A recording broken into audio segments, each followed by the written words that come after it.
We sometimes spend a good deal of time with someone. And then one day we finally come to realize that we do not even know the person we've been spending so much time with. If you would like to receive more stories, please click on the bell icon and subscribe to our channel. The name of my ex-wife was Stella and she was 32 years old, and my name was Rod and I was 34 years old. There have been 6 years of marriage between us. It was on a beach that we met. I went along with my friends to enjoy the holiday with them. And I also saw her with a kid who was playing here with her. I have to be honest and say that she looked very gorgeous in the black bikini on that particular day. It was impossible for me to resist the urge to reach out to her and talk to her. As soon as I saw her, as soon as I got there, I started talking to her. It was a pleasure to meet her and I had a short conversation with her. Initially, I thought that kid was her brother. Or something like that. However, when I found out that it was her son from her previous relationship, I was horrified. Not that her marriage to him had ended, she was divorced from him. When I asked her if she liked scuba diving, she replied that she did. As she said, she liked a lot about it.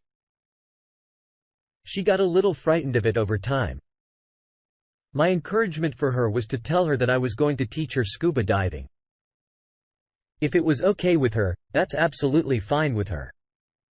She said her first step is to get in water for the activity. After she practiced for half an hour, she became a bit better as it is. The half hour went on. Actually, she was just afraid of water. And as soon as she saw me alone with her, she was relaxed. I simply told her that she should concentrate on what I told her anyhow. From this point on, I tried my best to be her friend, and I've been successful in doing so. In the aftermath of getting out of water afterwards, she thanked me for my help and we had some drinks together. It was a great experience with her. She told me that she was working as a consultant for a private firm and that she was earning quite a bit of money. That was a fishing business that I was running at the time. My attachment to her child also grew over time at the time. He was just 6 years old. Occasionally I would go to her house and we would have a lot of fun together, playing games, watching movies and doing everything else that is entertaining is something we enjoy. Every weekend, I always visited their house to spend time with them due to the fact that I had to bring the kid with me to the park or anywhere he liked to play or spend time. All of this was greatly appreciated by Stella. On one occasion, I was sitting on the couch and she came to me. Kevin was playing in front of us as she sat there holding my hand. She told me that everything in her life had changed as soon as I appeared in her life. She said it was all due to you that Kevin also started staying happy, and he was able to do this because of me taking my hand. She said that she believed that I would make a good father of Kevin. In that moment, I felt as if she was indirectly targeting me. There is no doubt about the fact that we are in love with each other, but we have not expressed it until now. We have now had a clear understanding of what was happening after a long discussion about it. We were finally able to make a decision and get married in order to meet my parents with Stella and Kevin. I arranged a meeting between them. Additionally, my parents were very comfortable with her as well. There was no problem with the son, and they were much open-minded than people who made problems with the son. Therefore, there was no problem with that. In short, we got married and started a whole new chapter in our lives together. There was a lot of hope in us that thing would be more exciting for us after marriage. And it was true. In the end, there was a great deal of happiness among us all. As a father, I had a very strong attachment to Kevin, even though I wasn't his biological father. I always loved him like a son that I had raised myself. There was nothing better than our sex life together. Each and every night. She makes me crazy with her hotness. As a couple, we were fully satisfied with each other. There was no complaints from our side. In the blink of an eye, time passed by, and after 2 years, she became pregnant with our first child. There was no doubt that it was one of the best and most memorable experiences of my life. It was now time for me to have my own son. I felt like our family was now much more comfortable than it had been over before. A further 2 years had passed. Stella was the one who started the problem in order to keep up with her friends. She started going out at night with them. It happens all the time.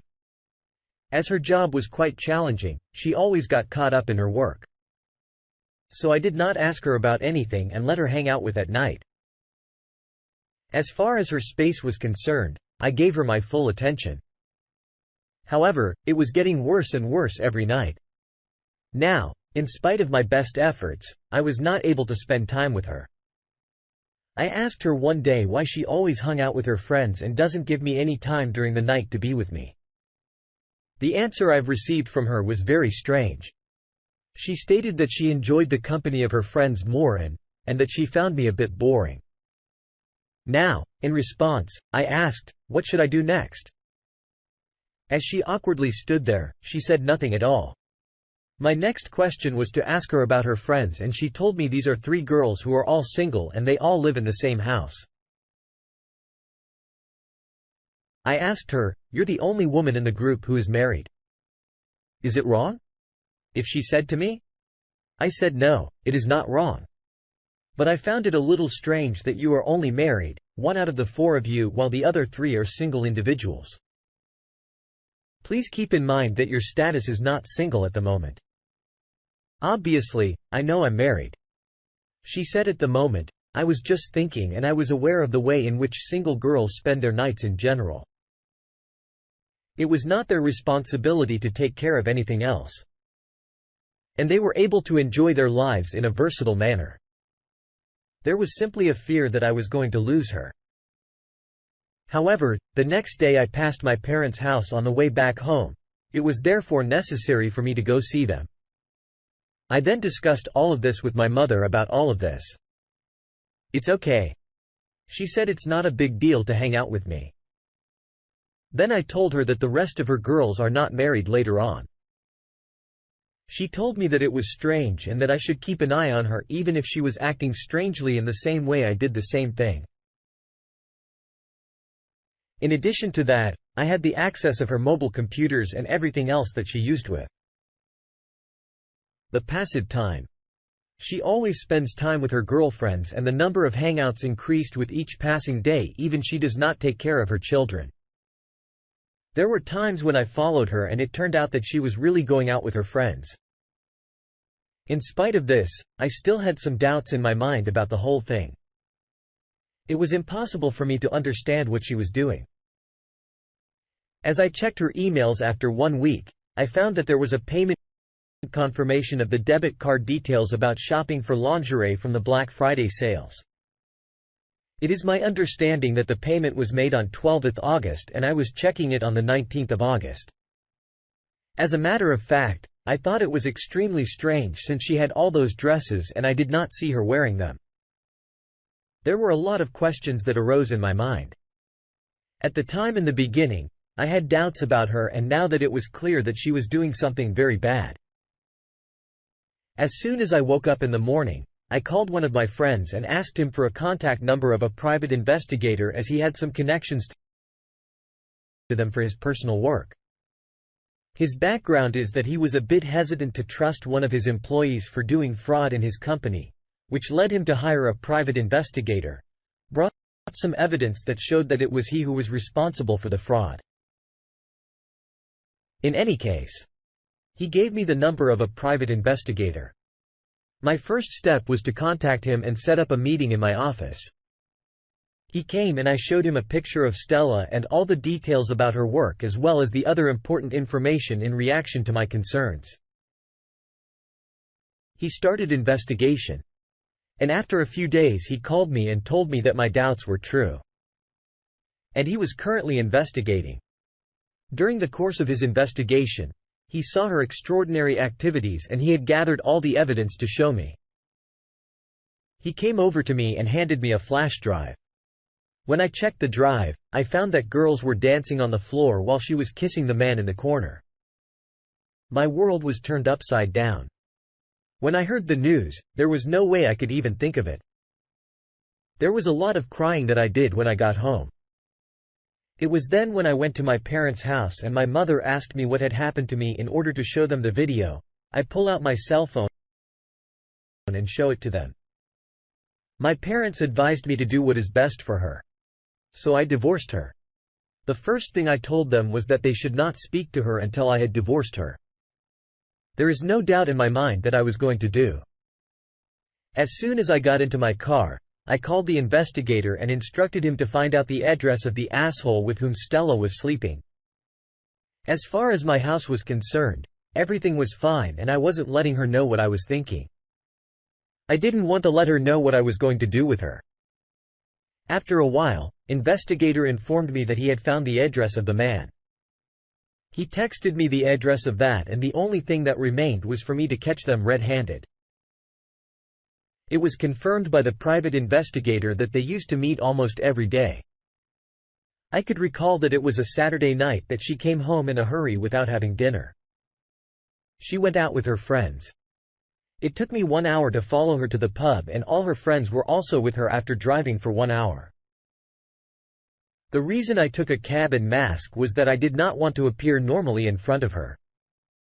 If I could, she would be more cautious. The first thing I did was to go to the pub and watch her for 40 minutes. It is without a doubt that she was waiting for her fair partner to arrive. As soon as the fatty minutes had passed, he appeared. And after a short meeting, they left the bar and walked to their car. First of all, I assumed they would go somewhere else after watching them for about 10 minutes. The two of them were still in the car and I noticed them on the back seat of the car. They got a little wild. It was not my intention to go to them.